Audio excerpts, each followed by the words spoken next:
Hello my dear friend, मैं सुदर्शन सोनी आपका अपने YouTube channel Soni Genius Classes में स्वागत करता हूं। दोस्तों, हम बीटीसी सेकंड सेमेस्टर एग्जाम के लिए मैथ सीरीज से हम मैथ जो है पढ़ रहे हैं। ठीक दोस्तों, मैथ सब्जेक्ट में जो है अग्रवाल सीरीज से पढ़ रहे हैं।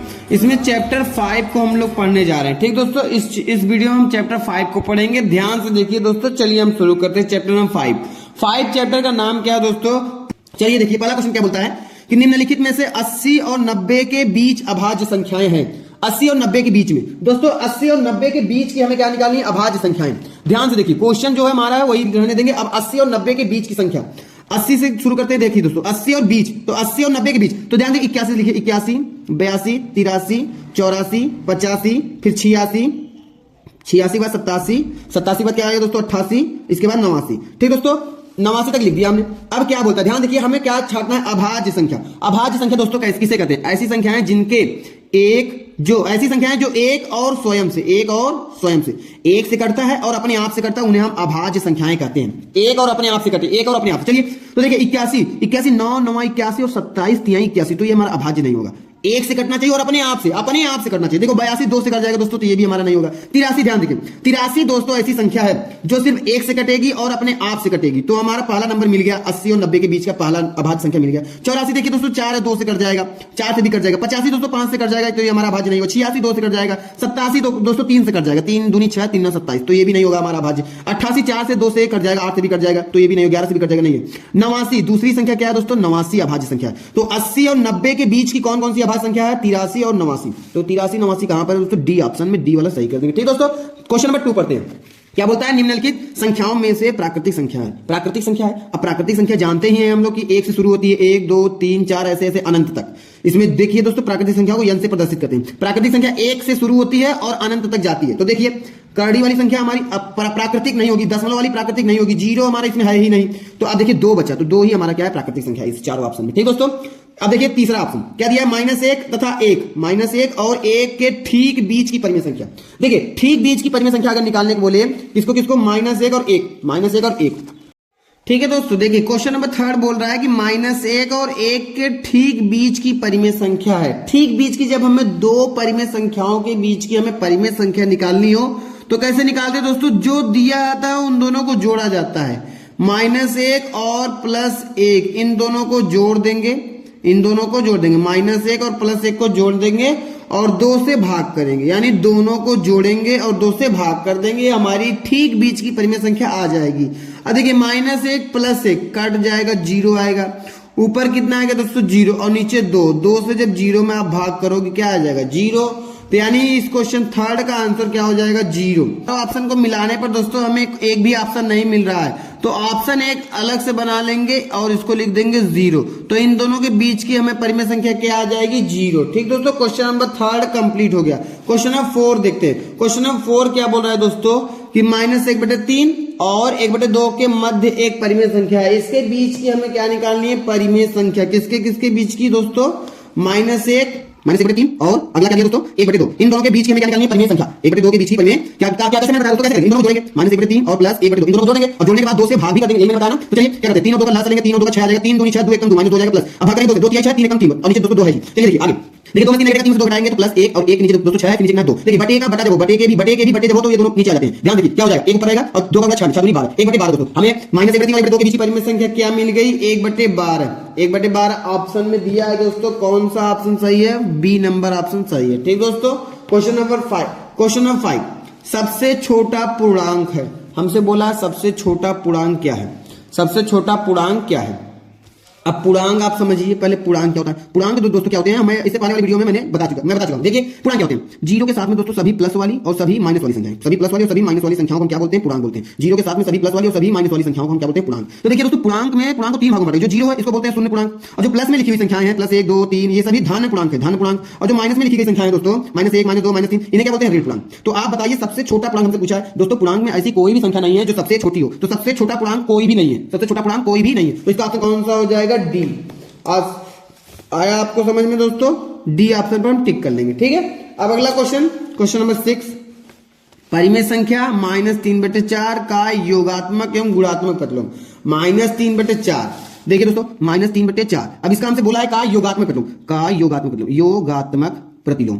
ठीक दोस्तों, योगात्मक प्रतिलोम बराबर, ध्यान दें किसका, -3/4, -3/4 का योगात्मक प्रतिलोम। अगर जब भी आपसे योगात्मक प्रतिलोम पूछा जाए, योगात्मक प्रतिलोम, आप यही नंबर लिख देंगे, चिन्ह बदल देंगे, माइनस में है तो इसको प्लस में लिखेंगे, अगर प्लस में दिया होता तो माइनस में लिख देंगे, ये हमारा हो जाएगा योगात्मक प्रतिलोम। अब हमसे पूछा इसी का -3/4 का गुणात्मक प्रतिलोम, गुणात्मक प्रतिलोम, गुणात्मक प्रतिलोम। ठीक दोस्तों, अब गुणात्मक प्रतिलोम कैसे निकालते हैं हम लोग, ध्यान से देखिए, -3/4 का गुणात्मक प्रतिलोम निकालना है। तो गुणात्मक प्रतिलोम में मतलब कि बट चेंज करो, इस जो अंश है उसको हर बना दो, जो हर है उसको अंश, मतलब संख्या को पलट दो, 4/3 कर दो, जो माइनस है चाहे माइनस नीचे लगा चाहे ऊपर लगा, चिन्ह वही रहेगा। ठीक दोस्तों, तो इसका योगात्मक प्रतिलोम और गुणात्मक प्रतिलोम आ गया। क्वेश्चन में बोला क्या था हमसे, योगात्मक प्रतिलोम एवं गुणात्मक प्रतिलोम होगा। ध्यान से देखिए कितना आया दोस्तों, 3/4 -4/3, तो 3/4 और -4/3 ऑप्शन नंबर बी में मिला है दोस्तों, तो बी वाला हम टिक कर लेंगे। ठीक दोस्तों, क्वेश्चन नंबर 7 पढ़िए।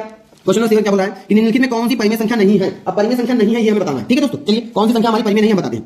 देखिए 22/7 ये हमारा परिमेय, अंश बटे हर मिल गया, परिमेय है। पाई हमारा अपरिमेय है, क्या है, अपरिमेय। और ये हमारा दशमलव उड़ा देंगे, जब दशमलव उड़ा देंगे तो 69 अपन आ जाएगा 100, ये हमारा अंश बटे हर मिल गया, ये भी हमारा परिमेय है। और ये देखिए 16 का वर्गमूल निकल जाएगा 4 और ऊपर है 5, तो ये भी हमारा परिमेय है। परिमेय संख्या कौन सा नहीं है, यही ऑप्शन बी वाला परिमेय नहीं है, यानी पाई जो हमारी है ना, पाई अपरिमेय संख्या। ठीक है, तो क्वेश्चन नंबर 8 -19/29 का गुणात्मक, अभी मैंने बताया गुणात्मक प्रतिलोम करने के लिए जब भी गुणात्मक प्रतिलोम पूछे संख्या को पलट दीजिए, संख्या को पलटेंगे जवाब तो 29 ऊपर आ जाएगा और 19 नीचे, चिन्ह वही रहेगा माइनस। ठीक है, तो ऑप्शन नंबर डी सही हो गया। क्वेश्चन नंबर 9 संख्या 30/278 का योज्य मतलब योगात्मक प्रतिलोम। अभी मैंने बताया इससे पहले दोस्तों, योगात्मक पूछे चिन्ह बदल देंगे, ये प्लस में दिया है, यही संख्या रहेगा बस माइनस में कर देंगे। ठीक है, तो यही ऑप्शन हमारा जो है सी नंबर सही है। ठीक है, तो क्वेश्चन नंबर 10 पढ़ते हैं। अब हम लोग क्वेश्चन नंबर 10 पढ़ते हैं। ठीक है, क्वेश्चन नंबर 10 क्या बोला है दोस्तों, ध्यान देखिए क्या बोल रहा है, बोल रहा है कि पूर्ण संख्याओं के लिए गुणात्मक तत्समक अवयव होता है। अब देखिए गुणात्मक तत्सम, जैसे मान लीजिए 6 है, 6 में कितने से गुणा करें कि ये 6 ही रहे, बदले ना। तो 6 में अगर हम 1 से गुणा करेंगे तो 6 ही रहेगा, 7 में अगर हम 1 से गुणा करेंगे 7 ही रहेगा। तो यानी गुणा में तत्समक अवयव कौन सा ऑप्शन है दोस्तों, एक वो ऐसा गुणात्मक तत्समक अवयव है जिससे हम किसी भी संख्या में गुणा करेंगे वही संख्या हमें मिलेगी। ठीक, क्वेश्चन नंबर 11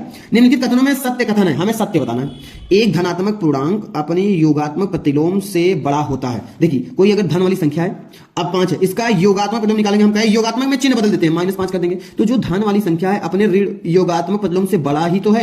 ऑप्शन 1 सही बोल रहा है दोस्तों, यही हमारा सही हो जाएगा, बाकी तीनों ऑप्शन गलत हो जाएंगे। ठीक दोस्तों, चलिए आगे देखते हैं क्या बोल रहा है कि पूर्ण संख्याओं में योग का तत्समक अवयव होता है। पूर्ण संख्याओं में योग, अच्छा योग का तत्समक अवयव, जैसे मान लीजिए 2 में हम कौन सी संख्या जोड़े कि 2 ही रहे, तो 0 जोड़ेंगे, तो 2 में 0 जोड़ेंगे 2 आएगा। 10 में 0 क्या जोड़ेंगे, 0 जोड़ेंगे तभी 10 रहेगा। तो यानी पूर्ण संख्याओं में योग का तत्समक अवयव क्या है, 0 है। ठीक दोस्तों, -1 और -1/2 के ठीक बीच की परिमेय संख्या है, किसके बीच के, -1 और -1/2। ठीक दोस्तों, सॉल्व करते हैं। -1 बोला है और -1/2 और -1/2 ठीक बीच की परिमेय संख्या निकालेंगे। हमने क्या बताया कि दोनों को जोड़ेंगे, -1 प्लस -1/2, इन दोनों को जोड़ेंगे और 2 से भाग भी कर देंगे। ठीक है, अब क्या करते हैं दोस्तों हम लोग, -1 ऊपर ऐसे रहेगा, प्लस का गुणा करेंगे जब माइनस में, तो क्या बन जाएगा माइनस और नीचे 1/2, कोष्टक हट जाएगा 1/2 और नीचे कितना 2, इसके नीचे 1 कर लेंगे दोस्तों। ठीक है, भिन्न का सवाल जैसे लगता है उसी तरह से लगाते हैं लोग। अब देखिए 1 और 2 का जब एलसीएम लोगे आप 2 आएगा, 1 से भाग करेंगे 1 2 2 1 कम 2 -2 और माइनस ऐसे भैया 2 1 कम 2 1 आ जाए। ठीक है, अब नीचे 2, चलिए देखिए -2 माइनस से कितना हो जाएगा, -3 और नीचे क्या है 2, फिर नीचे क्या है 2। ठीक दोस्तों, अब ये 2 का मल्टीप्लाई 2 में हो जाएगा, तो -3/4 इन दोनों के बीच की ठीक बीच की परिमेय संख्या -3/4। आशा करता हूं समझ में आ गया होगा। तो चलिए -3/4 कहां है, सी ऑप्शन में, सी ऑप्शन में, तो सी ऑप्शन आप टिक कर देंगे, सी ऑप्शन सही है। क्वेश्चन नंबर 14 14 नंबर क्वेश्चन बोला है तो परिमेय संख्याओं 2/7 और 3/4 के ठीक बीच की परिमेय संख्या, ठीक बीच की परिमेय संख्या मैंने बताया 2/7 और 3/4, क्या बोला है 2/7 और 3/4 इन दोनों के बीच की हमें ठीक बीच की परिमेय संख्या निकालनी है। कैसे निकालते हैं, चलिए मैंने बताया कि दोनों को जोड़ोगे आप और 2 से ही भाग करोगे, तो अब क्या करेंगे, 7 और 4 का एलसीएम लेंगे हम दोस्तों, कितना आ जाएगा 28, 7 चौक 28 4 बार 4 दूनी 8 प्लस 4 7 28 7 बार 7 3 21 और नीचे कितना हो जाएगा 2 दोस्तों, 21 और 8 हो जाएगा 29 और नीचे क्या है 28, फिर नीचे क्या है 2, तो बट्टे का बट्टा यहाँ चला जाएगा, हो जाएगा दोस्तों 29 ऊपर और 28 गुना 56, ठीक बीच की संख्या क्या आ गई 29/56 29/56 दोस्तों, 29/56 का सी ऑप्शन, तो सी ऑप्शन हम टिक कर देते। ठीक दोस्तों, क्वेश्चन नंबर 15 दोस्तों, 6 की अनुवर्ती प्राकृतिक संख्या है, 6 की अनुवर्ती, अगर 6 की अनुवर्ती पूछता है तो दोस्तों 1 जोड़ देते हैं, तो 6 में जब हम 1 जोड़ेंगे 7 हो जाएगा, केवल 7। ठीक है दोस्तों, 21 की अनुवर्ती 21 भैया 21 की अनुवर्ती निकल बत 1 जोड़ा 22 हो जाए, 22 की अनुवर्ती 22 में 1 जोड़ दिया 23, ऑप्शन नंबर डी। ठीक है दोस्तों, 16 क्वेश्चन कंप्लीट हो गया। आशा करता हूं आपको ये क्वेश्चन समझ में आ गया होगा दोस्तों।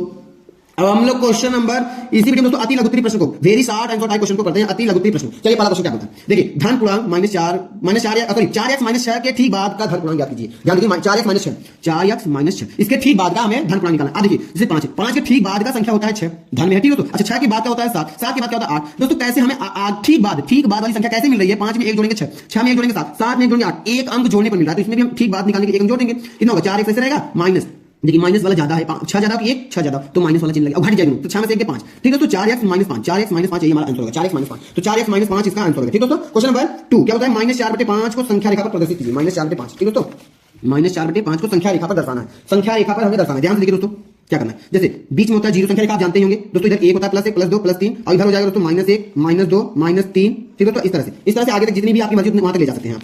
हमें चाहिए -4/5। देखिए दोस्तों 0 से 1 -1 की ओर जाएंगे, नीचे कितना है 5, तो हर डिवाइडर में जो 2 पॉइंट लिखे हैं 0 और 1, इसके बीच में हमें 5 पॉइंट आना चाहिए, 1 2 3 4 और ये 5वां खुद हो जाएगा, ठीक है दोस्तों। हमें चाहिए क्या -4/5, तो -4/5 दोस्तों पहले भाग कर लीजिएगा, भाग करेंगे आप 0.8 आएगा, 0.8 यानी ये 1 से कम है, 1 से कम है मतलब -1 से कम ही रहेगा, ठीक है दोस्तों। तो देखिए पहले 5 पॉइंट हो गया, इसके बाद हमें चाहिए -4, तो 1.1 1/5 हो जाएगी, 2/5 3/5 4/5, यही वाला ऑप्शन जो हमारा है ए पॉइंट क्या है -4/5, ये संख्या रेखा पर हमारा पॉइंट हो गया, ठीक है दोस्तों।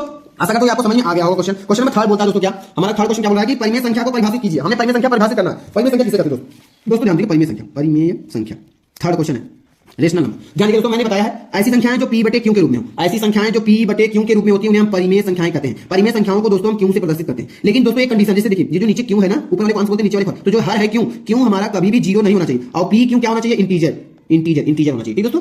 कहने का मतलब है अंश बटे हर, जिसमें अंश बटे हर हो उस संख्या को हम परिमेय संख्या कहते हैं। ऐसी संख्या जो p/q के रूप में होती है उन्हें हम परिमेय संख्या कहते हैं, लेकिन क्यों हमारा 0 नहीं होना, जैसे 3/5 ऊपर अंश नीचे हर, ये हमारा परिमेय संख्या, -5/9 अंश बटे हर परिमेय संख्या, 6/0 नीचे 0 आएगा। हमने बताया कि नीचे 0 ना हो चाहिए, हमारा परिमेय संख्या ना है, 0/1 परिमेय संख्या है दोस्तों, ये परिमेय संख्या है, 2/4 परिमेय संख्या है। तो ऐसी संख्या जो p/q के रूप में होती है उन्हें हम परिमेय संख्या कहते हैं, ठीक है दोस्तों। अगर तो आपको समझ में आ गया क्वेश्चन नंबर 4 क्या बोल रहा है, देखिए क्वेश्चन नंबर 4 अपरिमेय संख्या से तात्पर्य। अपरिमेय संख्या हमें बतानी है कि अपरिमेय संख्या क्या होती है। देखिए दोस्तों अपरिमेय संख्या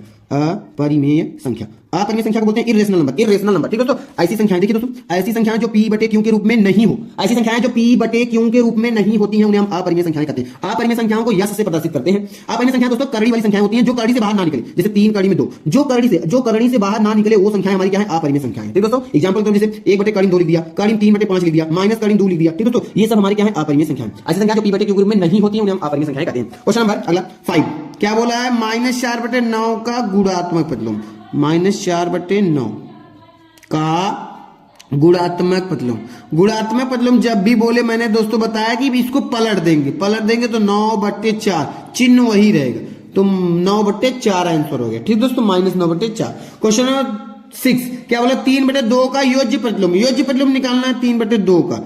अच्छा योज्य प्रतिलोम निकले, जब भी पूछे योज्य प्रतिलोम जब भी पूछता है दोस्तों क्या बताते हैं, हमने बताया कि चिन्ह को बदल देते हैं, संख्या वही रहेगी, तो ये प्लस में दिया है तो -3/2 ये आंसर हो गया, ठीक दोस्तों, आंसर हो गया। क्वेश्चन नंबर 7 क्या बोल रहा है, 8/7 का योज्य प्रतिलोम, 8/7 का योज्य प्रतिलोम जब पूछे हमसे दोस्तों, चिन्ह बदल देते हैं, क्या करते हैं हम लोग, चिन्ह बदल देते हैं, ये प्लस में है तो माइनस लिख देंगे 8/7, यही हमारा आंसर है, ठीक दोस्तों। आशा करता हूँ आप वीडियो आपको अच्छा लगा, अगर अच्छा लगा हो तो लाइक कीजिए, कमेंट कीजिएगा और सब्सक्राइब कीजिएगा दोस्तों, और दोस्तों के पास शेयर कीजिएगा जिससे हमको और ताकत मिले दोस्तों। सब्सक्राइब कीजिए, लाइक कीजिए, जिससे मुझे थोड़ा और हिम्मत मिले, मैं अच्छे से वीडियो बना सकूं, ठीक दोस्तों। अब मिलेंगे अपने नेक्स्ट वीडियो, तब तक के लिए धन्यवाद, thank you all of you.